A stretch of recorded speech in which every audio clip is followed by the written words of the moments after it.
မင်္ဂလာပါရှင်ကျမကတော့ဒီရှေ့ဤဖြူခင်ပါဒီကနေ့မျှဝေပေးခြင်းတဲ့အကြောင်းအရာလေးကတော့ကျမရှိမှာ Jolly Phonics ကိုဒီ Jolly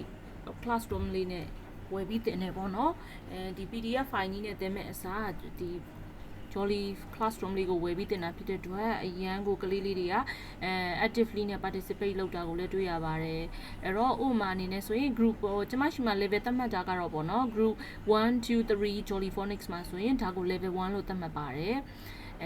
ပေါ့နော် level 1လို့ကိုသတ်မှတ်ထားပါတယ်ပြီးတော့ဒီ Jolly အပြင်ကိုက language classroom language တွေ language ကောင်းအောင်ငယ်ငယ်ကလေးကပေါ့နော် classroom language အဲ့ဒါလေးတွေကိုပါထည့်ပြီးသင်ပေးပါတယ်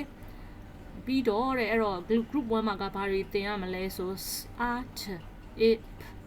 ဆိုတော့အတန်လေးသင်ရပါမယ်အတန်လေး6တန်ပေါ့နော်အဲ့6တန်ကိုဒီတစ်လုံးသင်ပြီးရင်နောက်နေ့ကျရင်လည်းပြန်ပြီး review လုပ်မယ်ဒီရှေ့ကတစ်လုံးကိုအဲ့လိုမျိုးလေးပေါ့နော်အဲ့တော့ဒီ3တန်သင်ပြီးတာနဲ့ဘာလုပ်လို့ရပြီလဲဆိုရင် blend လုပ်ပြီးတော့ Jolly Phonics ရဲ့အားသာချက်ကပေါ့နော်ဒီ A to Z ကိုတိမှဒီစလုံးတွေကို blend လုပ်ပြီးဖတ်တတ်မှာမဟုတ်ဘူးပေါ့နော်ဒီ3ခုတက်သွားတာနဲ့ကိုတခါ blend လုပ်ပြီးတော့ story စာအုပ်လေးတွေဖတ်ကြမယ်အဲ့လိုမျိုးပေါ့နော်ပြီးရင်တခါနာပြီးသွားပြီဆိုရင်ဒီမှာ story စာအုပ်တွေဒီ group 1တစ်ခုလုံးတည်သွားပြီဆိုရင်လည်းတခါ story စာအုပ်တွေ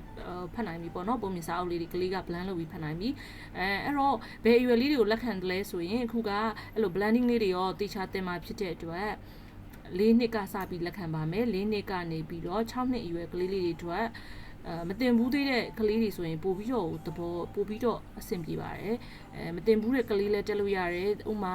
Oxford Phonics နဲ့တက်ထားတဲ့တခြား Phonics ပဲတင်ဘူးတယ်ဆိုလည်းရတယ်เนาะ Jolly Phonics ကလည်း Phonics ပဲဆိုတော့သူက Phonic Technique တွေကတစ်ခုဆိုတော့လေเนาะအဆင်ပြေပါတယ်လို့အဲ့ဒါလေးပြောချင်ပါတယ်